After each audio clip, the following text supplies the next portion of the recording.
Thank you.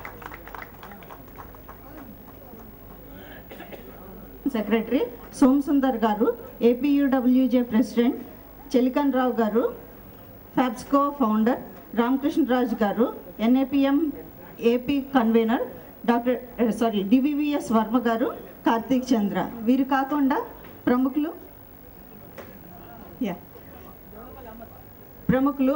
Amar గారు, విజయ్ కుమార్, పద్మరాణి గారు, హైమా సాగి, మురళి, సోమసుందర్ గారు, ఎస్పి శంకర్ రెడ్డి గారు, నాగమణి గారు, అన్నపూర్ణ గారు, సరోజాదేవి గారు, వర్ధిని గారు, గజానన్ గారు, సాయి రమేష్ గారు, రామకృష్ణ గారు, ఎంవిఎస్ రాజు గారు, వీరందరూ కూడా ఈరోజు పాల్గొంటున్నారు దీక్షలోని.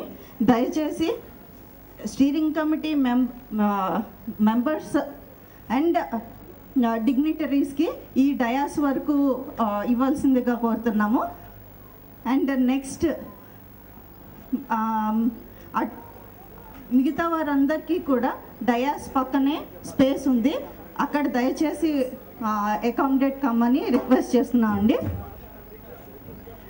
మనోరమ గారు కూడా వేదికను అలంకరించవలసిందిగా కోరుతున్నాం. నెక్స్ట్ దేవి గారు ఇప్పుడే వచ్చారని తెలిసింది. Madam welcome. ఈ వేదికను అలంకరించవలసిందిగా కోరుతున్నాం.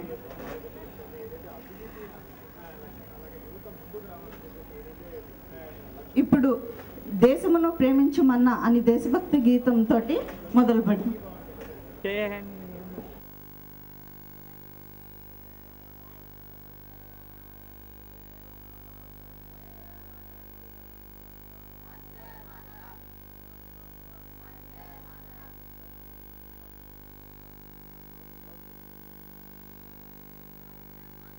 నారాయణ గారు.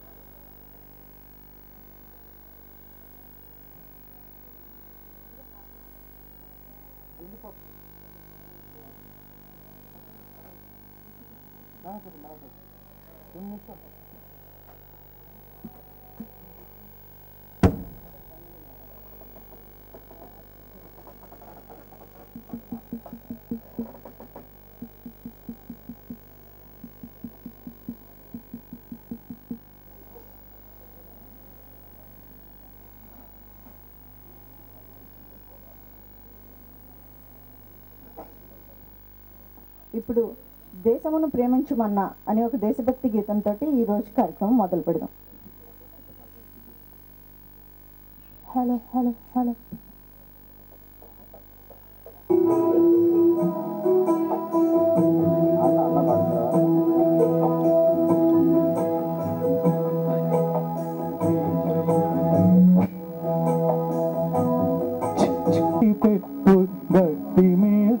పెట్టవు దేశమును ప్రేమించుమన్నా మంచి అన్నది పెంచుమన్నా ఒట్టి మాటలు కట్టి పెట్టు గట్టి మేతల పెట్టవు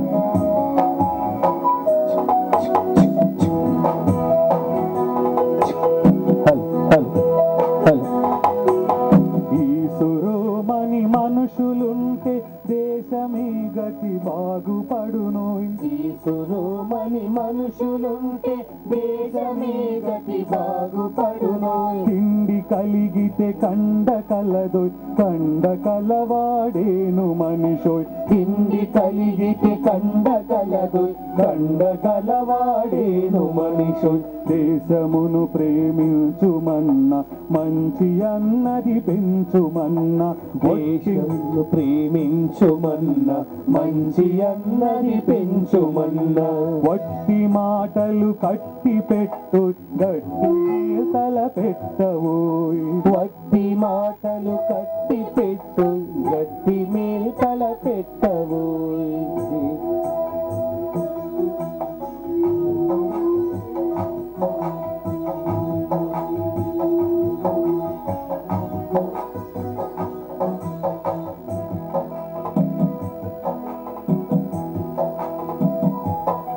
దేశాభిమానం నాకు కద్దని ఒట్టి గొప్పలు చెప్పుకోకోయ్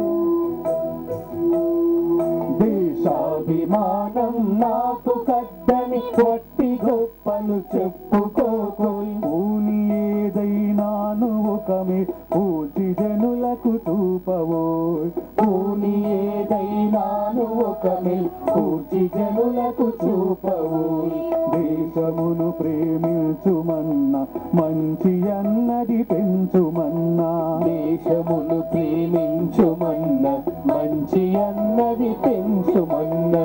వట్టి మాటలు కట్టి పెట్టు గట్టి మేల్తల పెట్టవు. వట్టి మాటలు కట్టి పెట్టు గట్టి మేల్తల పెట్టవు. దేశమును ప్రేమించుమన్నా మంచి అన్నది పెంచుమన్నా.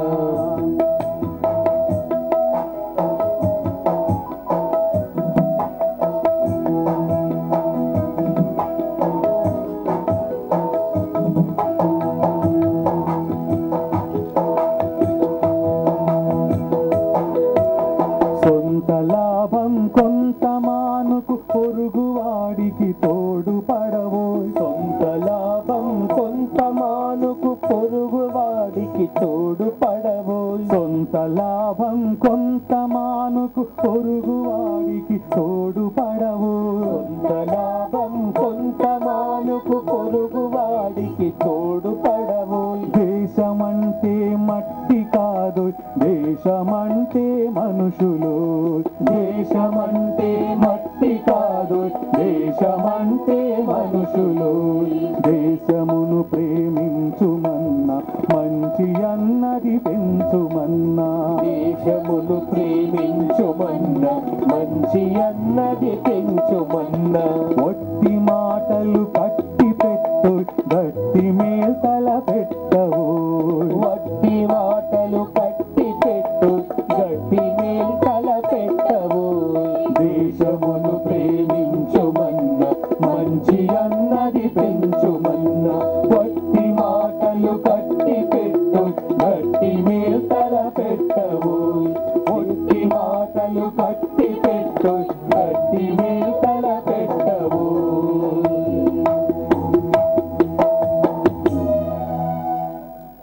Thank you sir. Thank you sir. Thank you. ఉన్న ఉద్యమంలో భాగంగా 3 రోజుల దీక్ష ఇక్కడ లోక్సత్తా నాయకులు జయప్రకాష్ నారాయణ గారి ఆధ్వర్యంలో జరుగుతున్న ఈ దీక్షకు ఇండియన్ జర్నలిస్టుల యూనియన్ తరఫున సంఘీభావం తెలపడానికి వచ్చినాను. నేను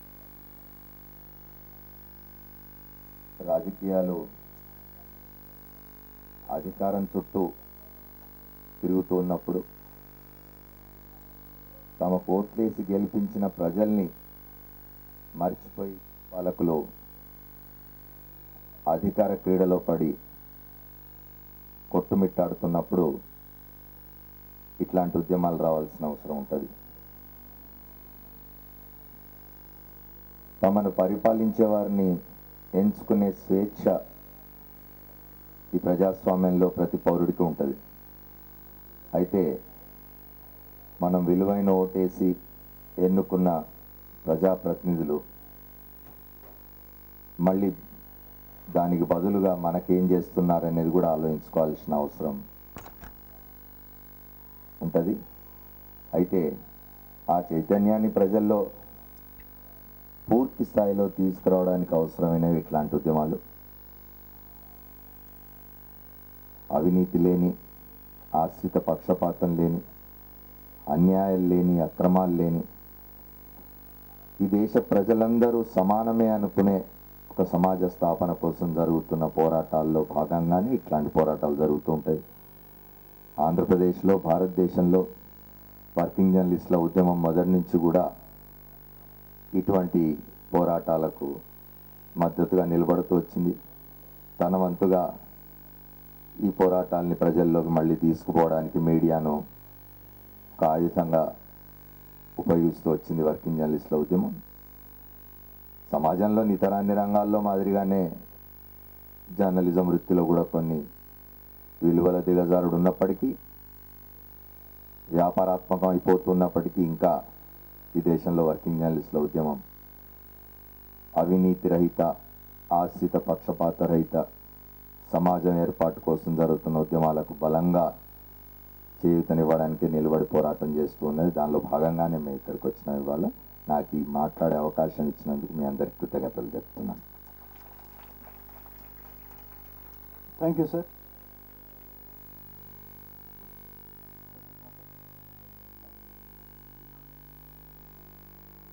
సురాజ్య ఉద్యమ కేంద్రానికి వచ్చినటువంటి పెద్దలకి, మిత్రులకి అందరికీ నమస్కారం. ఈ దేశంలో ప్రజాస్వామ్య వ్యవస్థ మీదనే ప్రజలకు విశ్వాసం సన్నగిల్లుతుంది. దానికి కారణం అందరికీ తెలుసు. యోచనాపరులందరికీ ప్రతి పని ఈ సమాజంలో ప్రజాస్వామ్యం పేరుతోనే సాగుతుంది.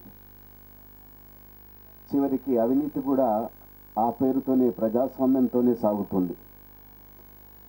కోట్లు లక్షల రూపాయల అవినీతికి కూడా ప్రజాస్వామ్యం అండగా ఉంటుందన్న భావన ప్రజల్లో వస్తుంది.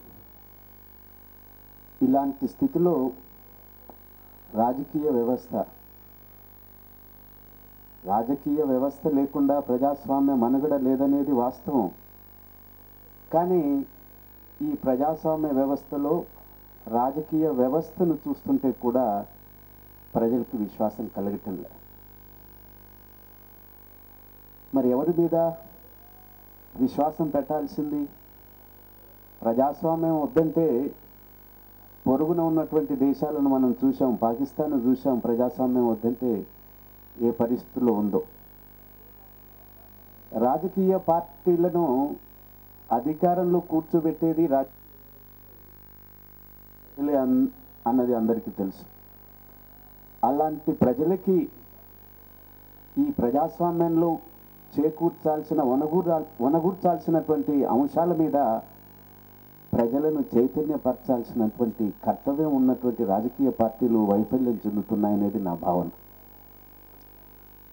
లేదా అనుకున్న మేరకు అవి సాధించలేకపోతున్నాయన్న భావన కూడా చెప్పుకోవచ్చు.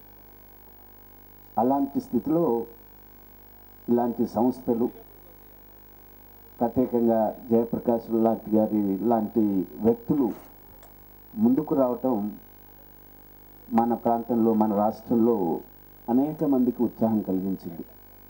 ఒక మంచి వ్యవస్థ కొరకు చదువుకున్న ఉన్నత స్థానంలో ఉన్నటువంటి ఒక వ్యక్తి ముందుకొచ్చాడు. దీనికి తోడ్పాటునివ్వాలని చెప్పి అనేక రంగాలకు సంబంధించినటువంటి ప్రజలు ముందుకు వస్తున్నారు. నా మిత్రుడు, జర్నలిస్ట్ మిత్రుడు ఇప్పుడే ఒక ప్రశ్న వేశాడు జయప్రకాష్ గారికి ఇంటర్వ్యూ చేస్తూ, ఏది జనం కనిపించడం లేదే, 90 సెంటర్లలో ఇలాంటి ఉద్యమం జరిగింది, మరి ఇక్కడ జనం ఏం లేరే అని చెప్పి. జనం కదలాల్సిన పనులే. జనానికి చైతన్యం, జనానికి ప్రశ్నించే హక్కు, జనానికి ప్రజాస్వామ్యంలో సాధించాల్సినటువంటి హక్కులు వాళ్ళకి మనసుల్లోకి ఎక్కిస్తే అదే చాలు అన్నది నా భావన. అదే ఈనాడు జరుగుతుంది చాలామంది మనసుల్లో. ఇది సురాజ్య ఉద్యమం కాదు. చాలామంది భావిస్తున్నారు ఇది మరో స్వాతంత్ర ఉద్యమం కావాలా ఈ దేశానికి. ఈ అవినీతికి వ్యతిరేకంగా సంస్కరణలు, ప్రజలకు అనుకూలమైనటువంటి సంస్కరణలు తీసుకురావటానికి, స్థానిక పరిపాలన అందించడానికి, వీటన్నింటినీ మనసుల్లోకి ఎక్కించడానికి అవిరల కృషి ఈ సంస్థ చేస్తుందని, ఈ సంస్థ మీద అనేక మందికి విశ్వాసం ఉందని, మనసుల్లో ఈ సంస్థను ఆశీర్వదించే ప్రజలు అత్యధికంగా ఉన్నారని, అందులో భాగంగానే ఒక పౌరుడిగా కర్తవ్యంగా ఇలాంటి ఉద్యమానికి, ఇలాంటి నేతలకి, ఇలాంటి ఉద్యమకారులకి మనం మానసికంగా కానీ ఇతర రకాలుగా మన తోడ్పాటును అందించాలని చెప్పి నేను భావిస్తూ, ఈ ఉద్యమం తప్పనిసరిగా విజయం చేకూరుతుందని విశ్వసిస్తూ సెలవు తీసుకుంటున్నాను. సురాజ్యమనలేని స్వరాజ్యమదియేలా, సుఖాలమనలేని స్వరాజ్యమదియేలా అని మా చిన్నప్పటి నుంచి అందరం వింటూ ఉన్నాం.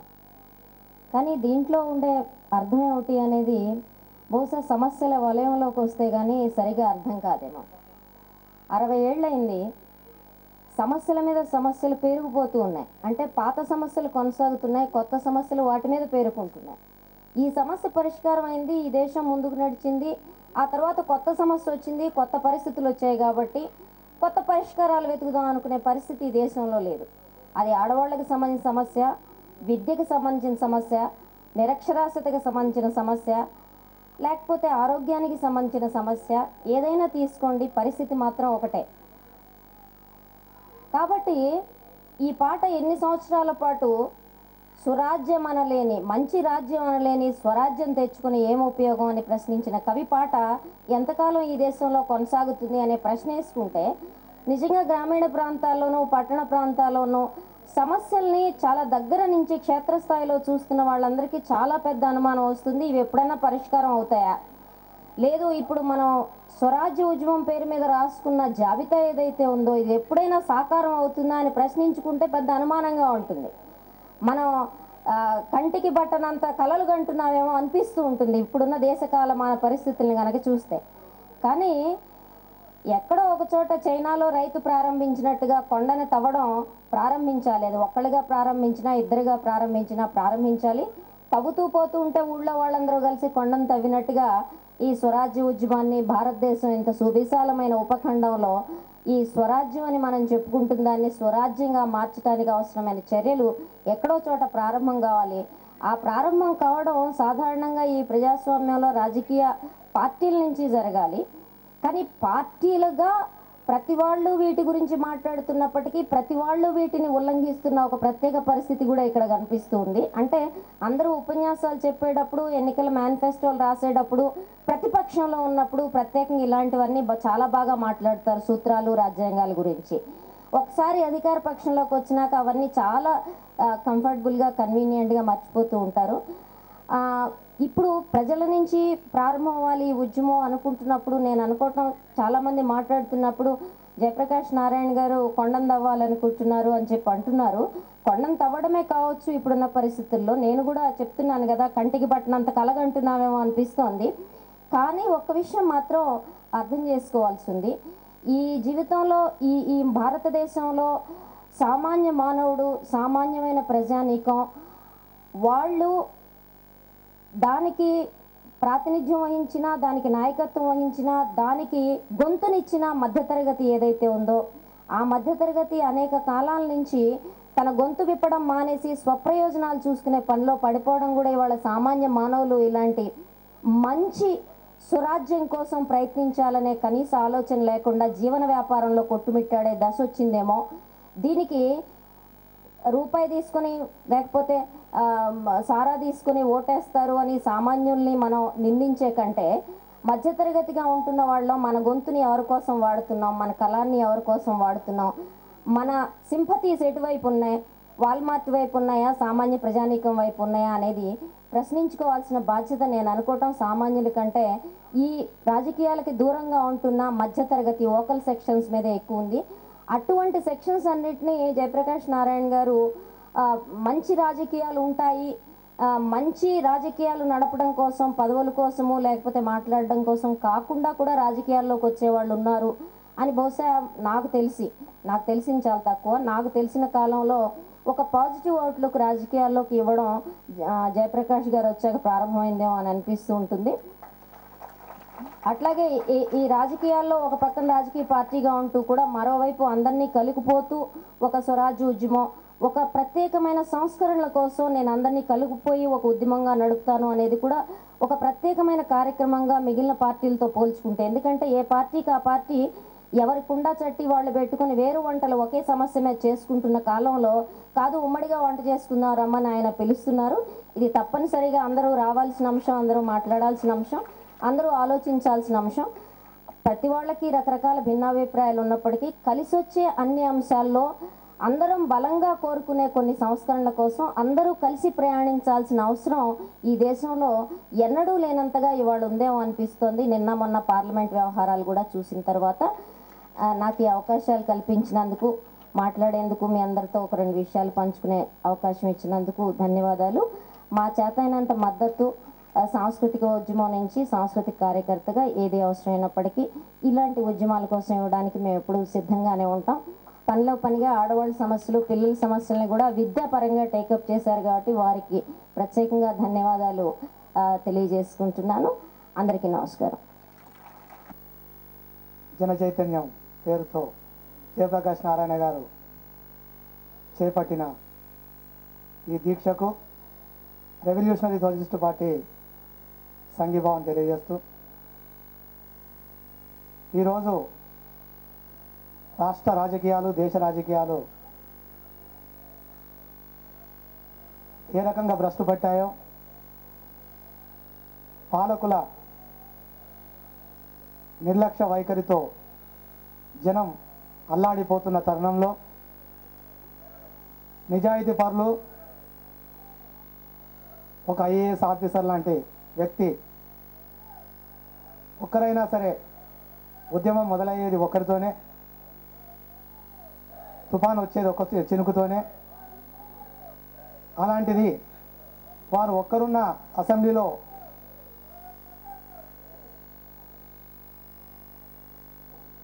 చాలా సంతోషకరం.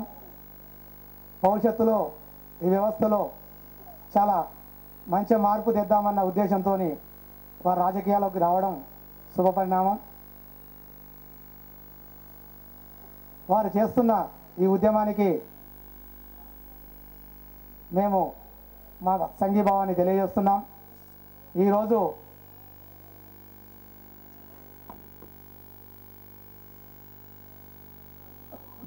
దేశ రాజకీయాలు, రాష్ట్ర రాజకీయాలు వారి స్వార్థ ప్రయోజనాల కోసమే ఉపయోగపడుతున్నాయి తప్ప ప్రజానికం కోసం, ప్రజల కోసం పనిచేద్దామన్న ఉద్దేశం ఎవరికి లేకుండా పోయింది.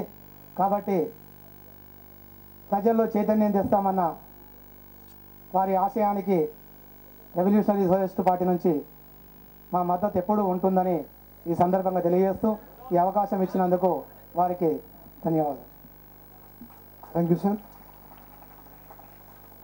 20 సూత్రాల అమలు కార్యక్రమం అమలు కమిటీ చైర్మన్, రాష్ట్ర కాంగ్రెస్ అధికార ప్రతినిధి తులసిరెడ్డి గారు వచ్చారు. వారిని వేదిక మీదకు ఆహ్వానిస్తున్నాం.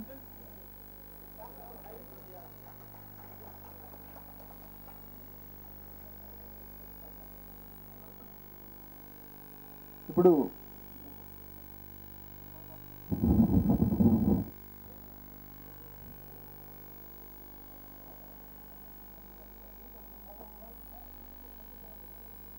శ్రీకాంత్ బృందం మరో దేశభక్తి గీతాన్ని ఆలపిస్తుంది.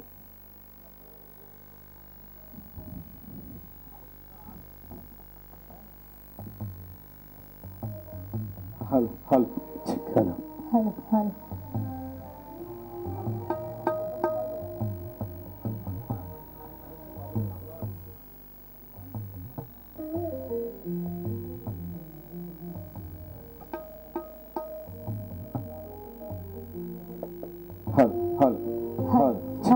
హలో జయ జయ జయ ప్రియ భారత జనయిత్రీ దివ్యధాత్రి, జయ జయ జయ ప్రియ భారత జనయిత్రీ దివ్యధాత్రి, జయ జయ జయ ప్రియ భారత జనయిత్రీ దివ్యధాత్రి, జయ జయ జయ ప్రియ భారత జనయిత్రీ దివ్యధాత్రి, జయ జయ జయ శత సహస్ర నర నారీ హృదయ నేత్రి, జయ జయ జయ శత సహస్ర నర నారీ హృదయ నేత్రి, జయ జయ జయ శత సహస్ర నర నారీ హృదయ నేత్రి, జయ జయ జయ జయ జయ దిశాంతగత శకుంత దివ్యగాన పరిపోషణ, జయ దిశాంతగత శకుంత దివ్యగాన పరిపోషణ, జయ గాయక వైతాళిక గణ విశాల పద విహరణ, జయ గాయక వైతాళిక గణ విశాల పద విహరణ, జయ మది మదీయ మధుర గేయ చుంబిత సుందర చరణ జయ మదీయ మధుర గేయ చుంబిత సుందర చరణ జయ జయ జయ ప్రియ భారత జనయిత్రి దివ్యదాత్రి జయ జయ జయ ప్రియ భారత జనయిత్రి దివ్యదాత్రి జయ జయ జయ శత సహస్ర నర నారీ హృదయ నేత్రి జయ జయ జయ శత సహస్ర నర నారీ హృదయ నేత్రి జయ జయ జయ ప్రియ భారత జనయిత్రి దివ్యదాత్రి జయ జయ జయ ప్రియ భారత జనయిత్రి దివ్యదాత్రి. ధన్యవాదాలండి.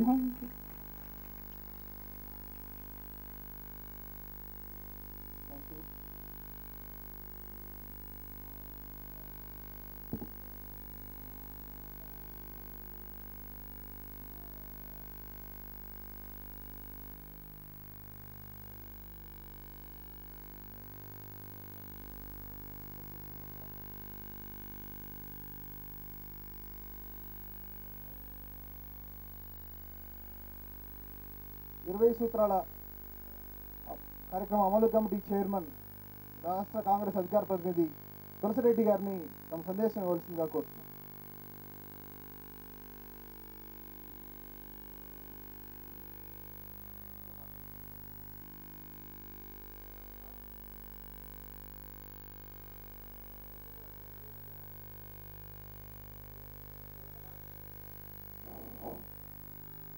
అందరికీ నమస్కారం. భగవద్గీతలో కృష్ణ భగవాన్ అంటాడు, పరిత్రాణాయ సాధూనాం వినాశాచ దుష్కృతాం ధర్మ సంస్థాపనార్థాయ సంభవామి యుగే యుగే అని భగవద్గీతలో కృష్ణ భగవానుడు చెప్పాడు. అంటే యుగ యుగాలుగా ఈ సమాజంలో అటు ధర్మానికి అధర్మానికి, నీతికి అవినీతికి, సత్యానికి అసత్యానికి, న్యాయానికి అన్యాయానికి, మంచికి చెడ్డకు అది యుగ యుగాలుగా తరతరాలుగా నిత్యము ఈ సంఘర్షణ జరుగుతూనే ఉంది. అది కృతయుగం కావచ్చు, త్రేతాయుగం కావచ్చు, ద్వాపరయుగం కావచ్చు, కలియుగం కావచ్చు, ఈ యుగ భ్రమణములో మారుతూ ఉండొచ్చు. దాంట్లో కొంత శాతం మారుతూ ఉండొచ్చు. కాబట్టి ఇది నిరంతర సంఘర్షణ జరుగుతూనే ఉంటుంది. కానీ చివరికి ఎప్పుడు కూడా ఏ యుగంలో కూడా ఏ కాలంలో కూడా అధర్మం మీద ధర్మం, అసత్యం మీద సత్యం, అన్యాయం మీద న్యాయం, చెడ్డ మీద మంచి, అవినీతి మీద నీతి ఎప్పుడూ గెలుస్తూనే ఉన్నాయి. ఇది మనకు ప్రకృతి సృష్టి చరిత్ర చెప్పినటువంటి సత్యం. కాబట్టి అదేవిధంగా ఈ సంఘర్షణ ఈనాటి సమాజంలో కూడా జరుగుతూ ఉంది. నేను ముందే చెప్పినట్లు ఫైనల్గా ఈ అవినీతి నీతికి ముందు చెప్పిన వాటి మధ్య ఫైనల్గా ఆ నీతి ఆ మంచి గెలుస్తూ ఉంటుంది. కానీ గెలుస్తుందిలే అని ఉదాసీనంగా ఉంటే గెలవదు. దానికి ఆ సంఘర్షణలో పోరాటం జరగాలి. ఆ పోరాటం రావాలంటే ముందు ప్రజల్లో చైతన్యం రావాలి, సమాజంలో చైతన్యం రావాలి. ఎవరో ఒకరు ఆ చైతన్యానికి తీసుకొచ్చడానికి ముందుకు రావాలి.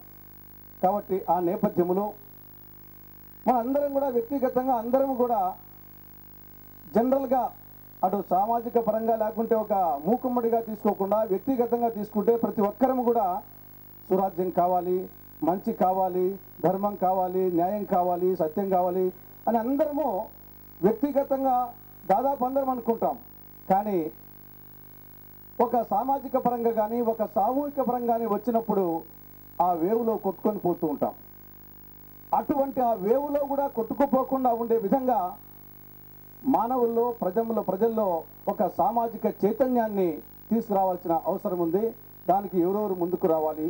ఆ విధంగా ఈరోజు సురాజ్య ఉద్యమ కమిటీ పెద్దలు జయప్రకాష్ నారాయణ గారి ఆధ్వర్యంలో మిగతా కమిటీ సభ్యులందరూ ఈ సమాజంలో పార్టీలకు అతీతంగా, ప్రభుత్వాలకు అతీతంగా ఒక సురాజ్య స్థాపన కోసం భావి తరాల వరకు, భవిష్యత్ తరాల వరకు మన పుత్ర పౌత్రాదులకు ఒక మంచి సమాజాన్ని అందించే దానికోసం చేపట్టినటువంటి ఈ యొక్క ఉద్యమాన్ని నేను మనస్ఫూర్తిగా అభినందిస్తూ ఈ యొక్క స్వరాజ్య ఉద్యమం ఫలప్రదం, జయప్రదం, శుభప్రదం కావాలని భవిష్యత్ తరాల వారికి మంచి భవిష్యత్ బాట వేసేదానికి ఆదర్శం కావాలని నేను ఆశిస్తూ ఆకాంక్షిస్తూ అభిలషిస్తూ ఈ ఉద్యమానికి నేను వ్యక్తిగతంగా కానీ లేదా కాంగ్రెస్ పార్టీ పరంగా కానీ ఏ మేరకు సహాయ సహకారం అందించడానికి అవకాశం ఉంటుందో ఆ విధంగా అందిస్తానని మరొక్కసారి మీ అందరికీ మనస వాచ కర్మన త్రికరణ శుద్ధిగా తెలియజేస్తూ సెలవు తీసుకుంటున్నాను.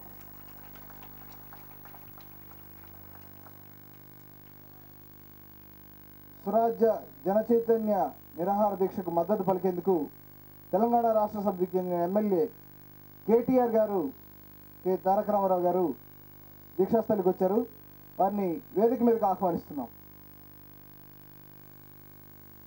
ప్రస్తుతం ఎగ్జిబిషన్ చూస్తున్నారు వారికి స్వాగతం. ఇప్పుడు వంగపండు బృందం ఒక ఉత్తేజ